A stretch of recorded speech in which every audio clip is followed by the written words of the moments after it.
Outside, a census of men excludes them. Inside, 5 sisters, visionary Mala, eloquent Noah, steady Hagla, fierce Milcah, and hopeful Tirzah sit in silence. Their legacy hangs by a thread as names are shouted, but these 5 distinct vessels, joined by one blood, are ready to demand justice. Mala grips her father's staff, its wood worn by his touch. She speaks the cold truth. No sons means no name. In the eyes of the law, their father is a fading ghost, and his daughters are landless shadows. To the records, they do not exist. To the promised land, they are already forgotten. Grief and anger collide in the shadows of the tent. Milcah clenches her fists to fight. Hagla bows her head to pray. But Mala rises with a radical plan. We go to the Tabernacle. They finally see that their silence is the very thing feeding the injustice. Today, they choose to be heard. Mala's hand grips the weathered staff, her skin glowing in the flickering firelight. Though she alone holds the wood, the shared grief and rising resolve of her sisters press behind her. Amidst ancient textures and wood smoke, this single grip carries the weight of a bond the desert cannot break.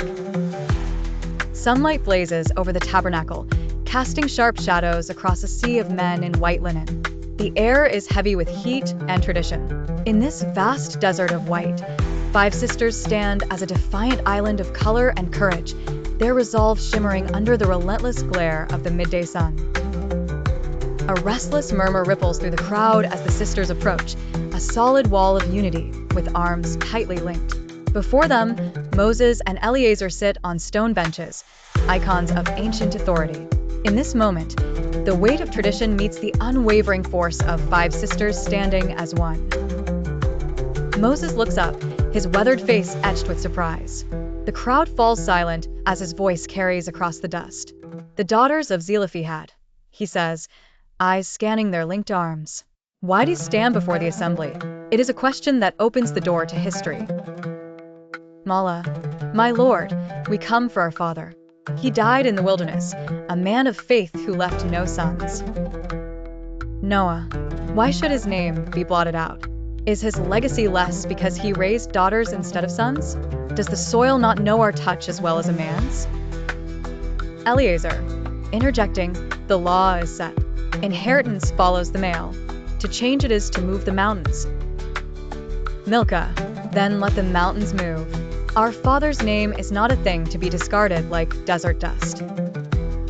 Mala, stepping forward, voice calm. Give us a possession among our father's brothers. We do not ask for charity. We ask for justice. Moses' eyes hold a flicker of deep recognition as he scans their faces. He feels the weight of their unwavering resolve, sensing a familiar fire, the same spirit that once spoke from the burning bush. Surprised by their courage, he realizes this moment is a holy pivot in the story of his people. Moses, I cannot answer this. I will take your cause into the presence. I will speak to the Almighty for you. The camp is in suspense. The sisters wait outside the tabernacle, facing judgment and whispers from the community. Moses emerges from the tabernacle, his face glowing with a celestial light that silences the camp. He raises his staff, his voice steady as he delivers the Almighty's verdict. The daughters of Zelophehad speak right.